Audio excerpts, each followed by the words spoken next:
On today's Locked On Giants podcast, what's going on with the Giants quarterback situation? We'll break that down for you. Plus, we'll hear from our colleagues about what the Giants are getting in safety Jevon Holland and cornerback Paulson Adebo.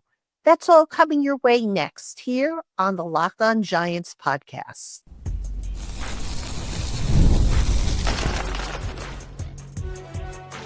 You are Locked On Giants, your daily New York Giants podcast. Part of the Locked On Podcast Network, your team every day. Hello, New York Giant fans, and welcome to another edition of the Locked On Giants podcast, part of the Locked On Podcast family, your team every day. I'm your host, Patricia Traina, credential member of the New York Giants media for Locked On, as well as for New York Giants on SI, which is where you can find all of our written work. And we've been writing so much that I actually had tennis elbow or writer's elbow from all the writing we've been doing. But hey, it's been a busy couple of days for the New York Giants as far as free agency goes. But we'll get into that in just a little bit.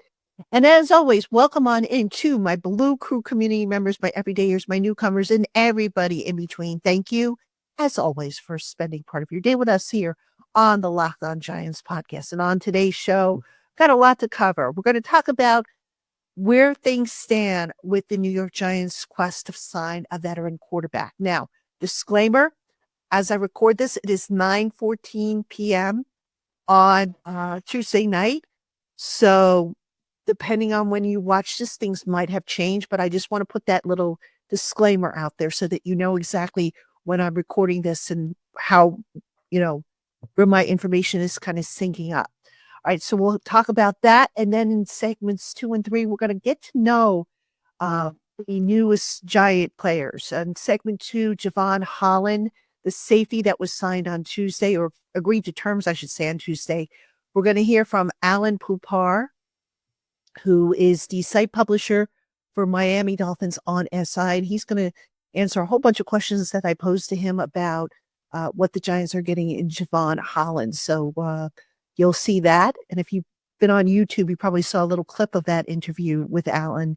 I'm going to play the whole story for you with him in segment 2. And then in segment 3, the lovely and talented Ross Jackson was kind enough to tape a quick video, about 2-3 minutes or so, on what the Giants are getting in Paulson Adebo. So that is our schedule for today. Let's get into it. All right.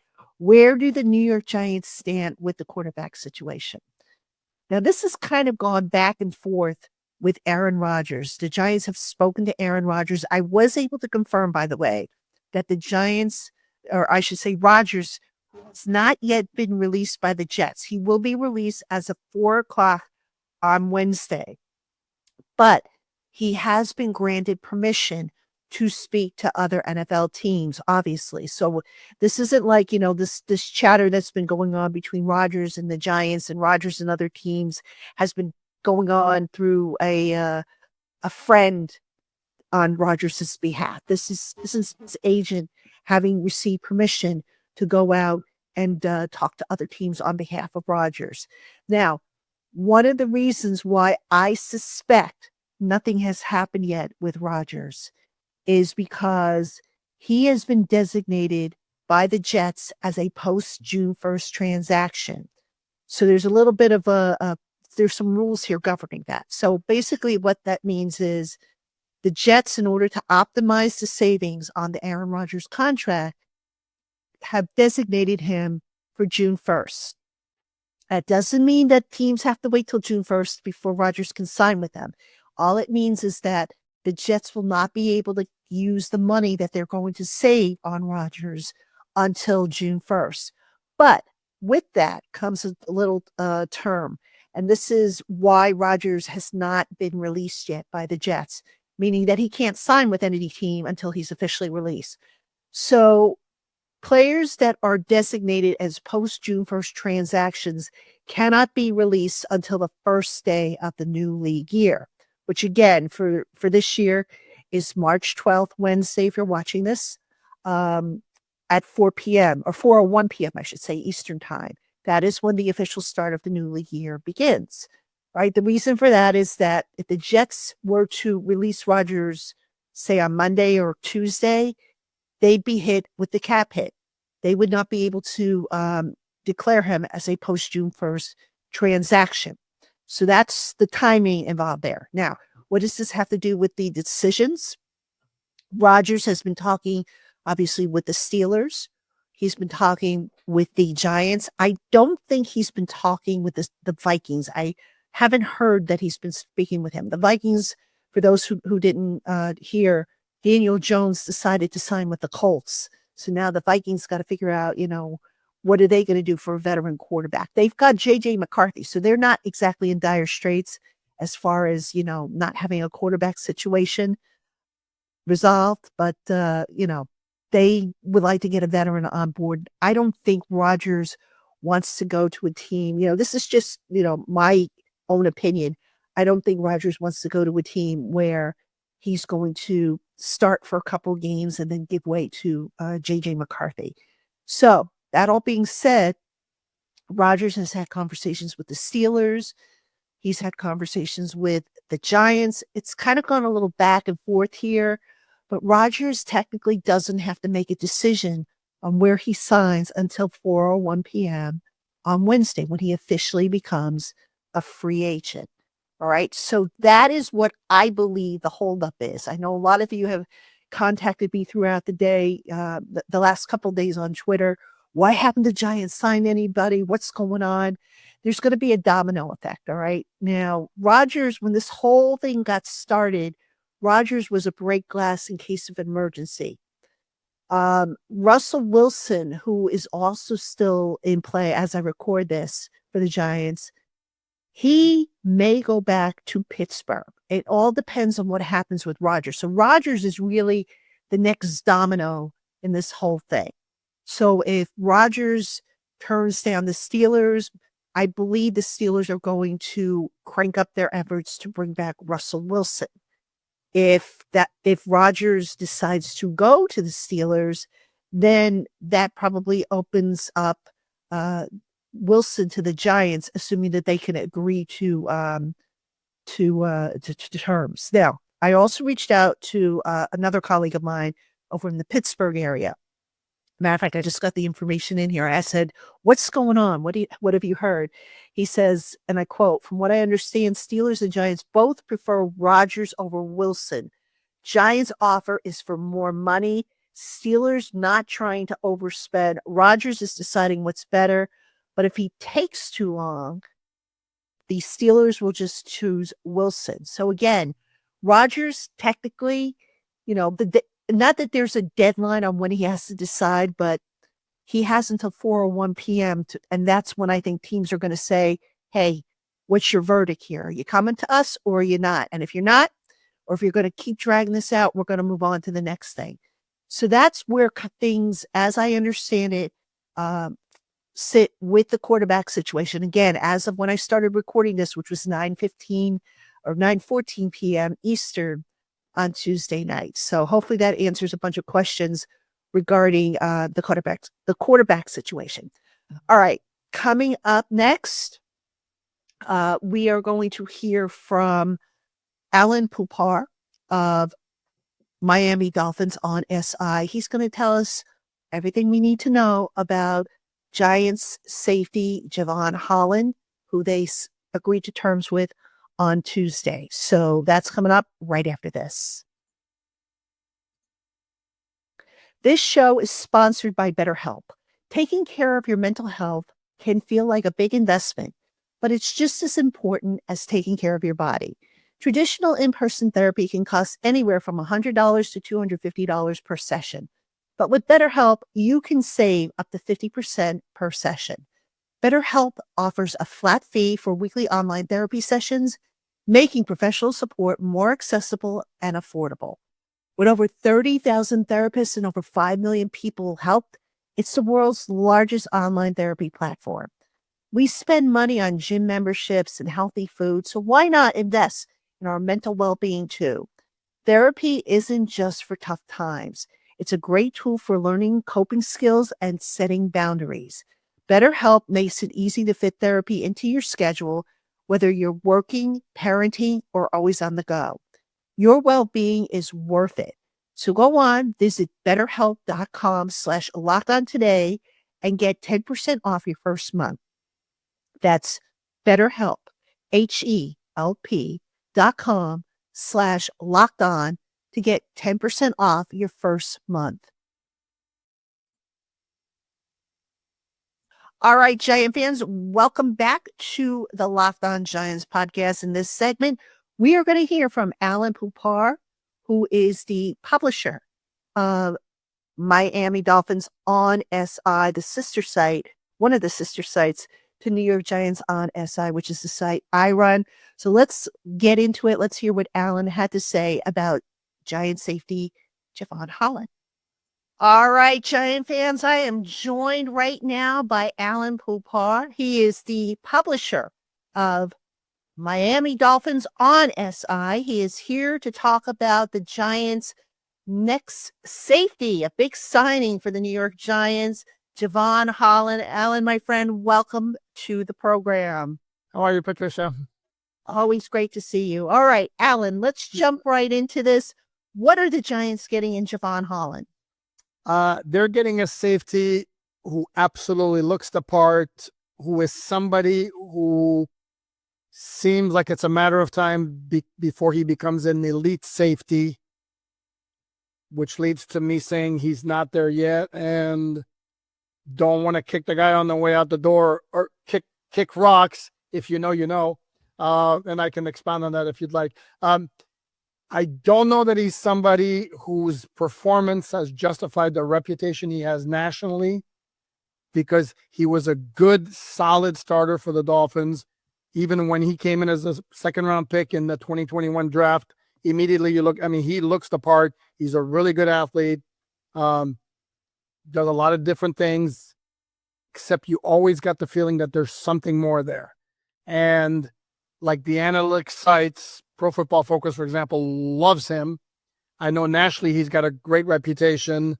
Like some media analysts consider him like this big-time playmaker, and I don't know that that's fair. And I don't know if it's because he got a pick six on that Fail Mary against the Jets on Black Friday in 2023 that he got this reputation, but that's not who he was. And it was very telling to me that he's not the safety who wound up with the biggest deal in the market, based on all the reports that it was Trevin Moehrig, formerly of the Raiders, who got that distinction. And Javon came in at, 15-1, possibility of going up to 15-6. So it's a good signing.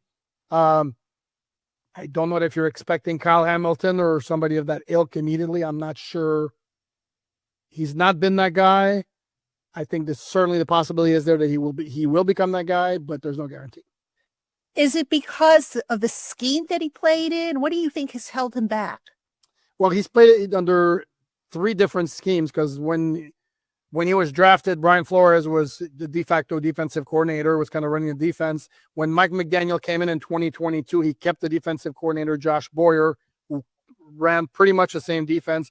And then the Dolphins hired Vic Fangio in 2023, which was a different defense, which Jevon Holland either didn't care for or didn't care for the guy, because this is where I was alluding to the kick rocks thing. Is after Fangio announced, or it was announced that he was leaving for the Eagles, he put a little Instagram post of him kicking rocks. And later he walked it back and saying, no, I just had nothing to do with it. Sure. And then last year was Anthony Weaver as a DC. So he's played under different schemes. So I'm not ready to say that it's the scheme that's been an issue. It could be that he's just one of those guys who's good. You get the feeling he should be great, and maybe just will or will not reach that level. Give me a quick synopsis of his strengths and weaknesses, and where do you think he might fit best in the Giants defense based on what you know of it?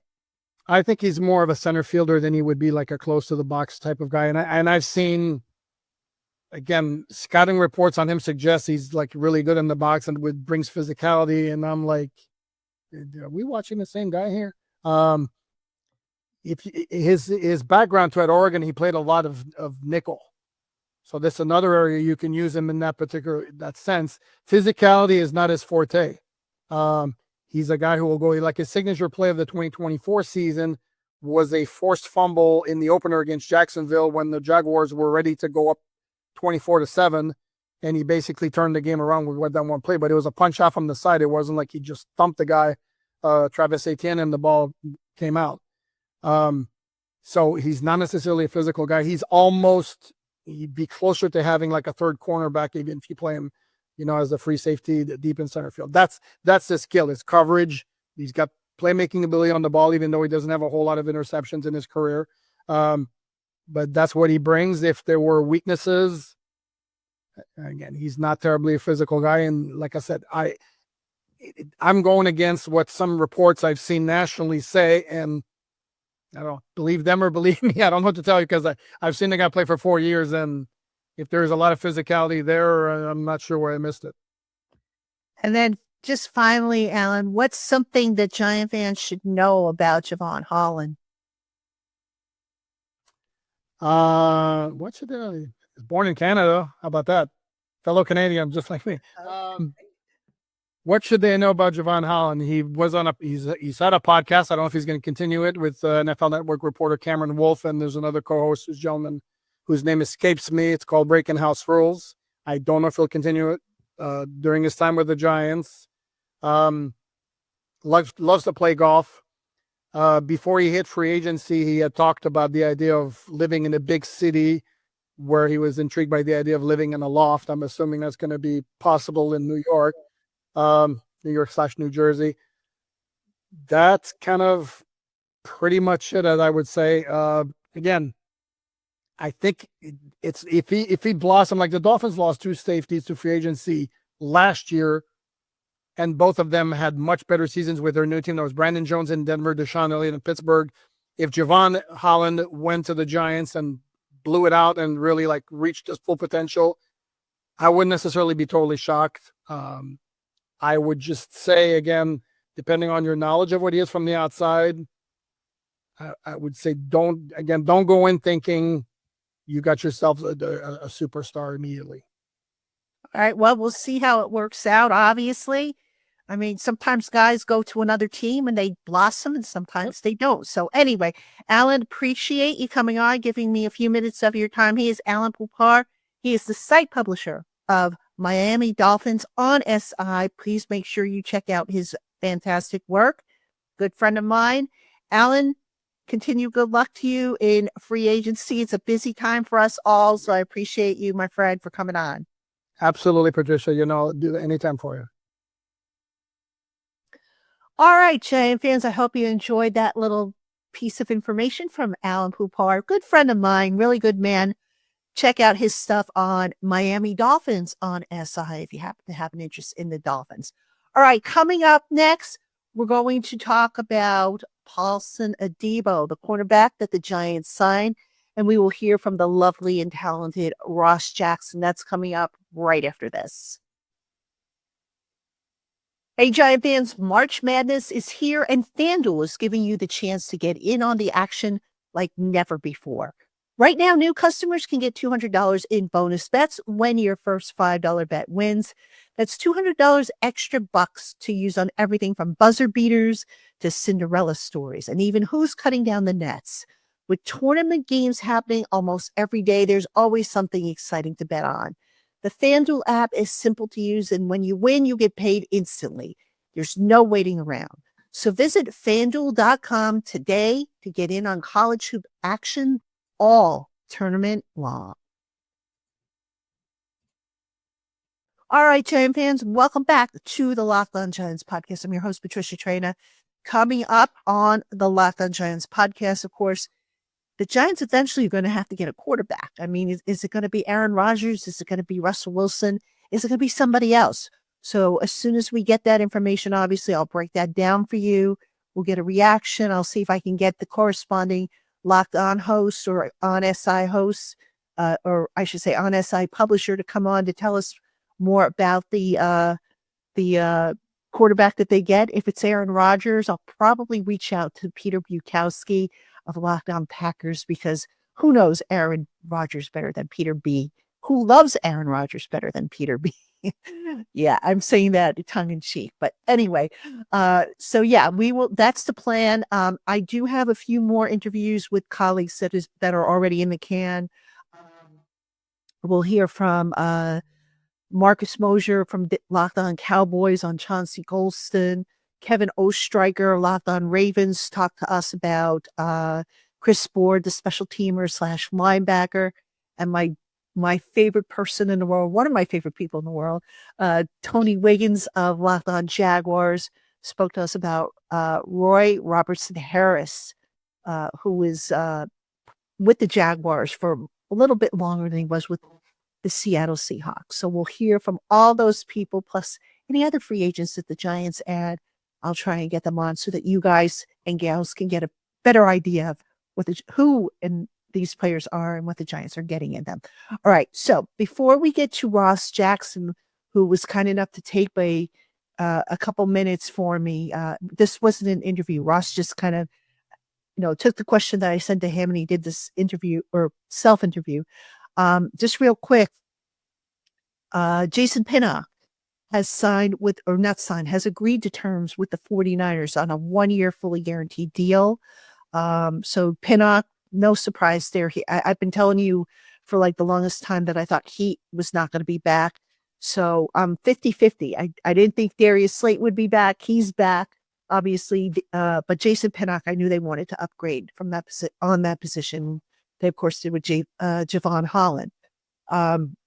And then for those who care or are interested, old friend Daniel Jones signed a 1-year fully guaranteed deal with the Colts.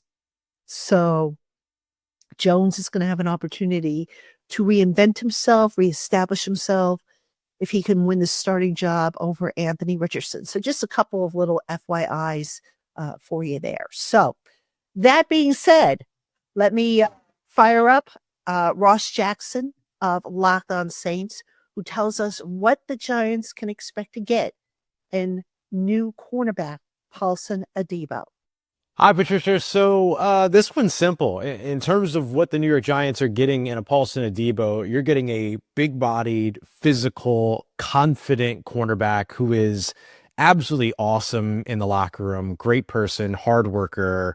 I can't say enough positive about the guy. He's a former wide receiver that transitioned over to being a cornerback, played at Stanford, wildly intelligent player, kind of to himself, but is an absolute statement maker on the field, makes plays on the football, only appeared half the season for the Saints last year, but still tied for the team lead in takeaways, or interceptions at least, has also been the guy so consistently named to the top of the NFL when it comes to things like forced incompletion percentage, as well as ball hawking ability, interceptions, pass breakups, things like that. He was just everywhere the football is, and really was the best play on the football playmaker that the New Orleans Saints had on their defensive side of the football. The only reason why he's not back into New Orleans is because of the price tag. That's really it. They didn't let him go because he was no longer a scheme fit. He can fit any scheme. They didn't let him go because he had trickled off in terms of his production. You can look at his production from last season. It's been consistent. He's been a week 1 starter ever since he was drafted back years ago in the 3rd round of the NFL draft, for the New Orleans Saints traded up to go and get him, which shows you how much they initially thought of him, and they only have continued to adore him more and more and more. And they also didn't let him walk because of the injury. I want to make sure I get ahead of that for you too. That femur injury is a really rare thing to experience in the NFL, and everybody that I've talked to around him, coaches, medical staff, otherwise, are all people, every single one of them have said that they believe that that is the type of injury that once surgically repaired is actually stronger than it was before the injury itself. And so the risk of re-injury is really low. The only reason why he's not back here in the Big Easy is because over in the Big Apple, they paid him New York money. And New York money will make you do New York things, like go out there and ball out for the New York Giants. You got a good one in Paulson Adebo. All right, everybody. That is the lovely and talented Ross Jackson. Don't you just love his smile? It's just so bright. Those of you who are watching on video, and if you're listening on audio, you can actually hear Ross's smile I think at any rate, because he's just so enthusiastic and just so good at what he does. And I just love him to pieces. So anyway, thanks to Ross Jackson for taking the time to take that for us and share that information with us. Now, before we call it a show, just a couple quick things. We talked about the quarterback in the first segment.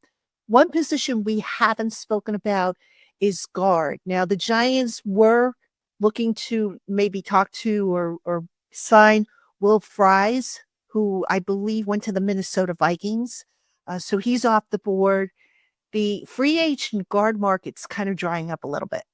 So I can't help but wonder.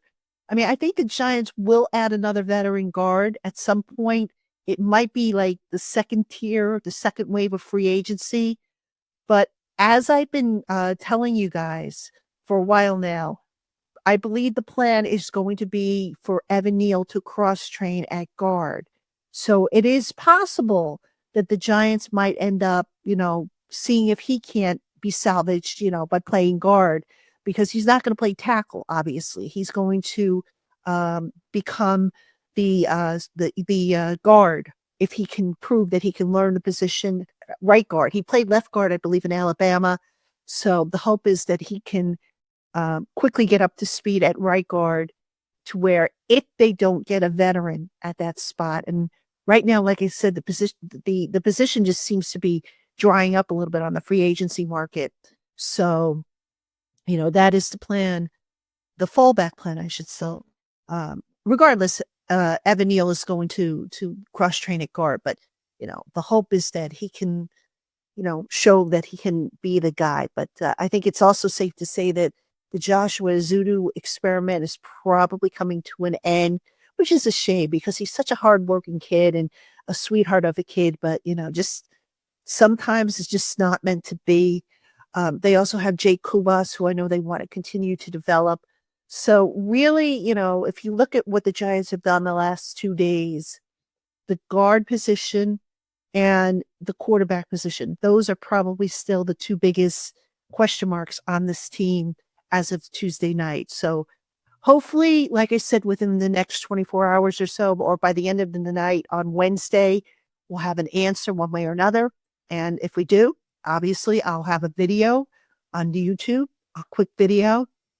I'll talk about it, the decision on the podcast, and I will again attempt to get whoever the quarterback previous team host was. I'll try to get them on the podcast so we could hear more about them. So that is the plan going forward. Again, I want to thank you for tuning into the Locked On Giants podcast, because that will wrap up this edition.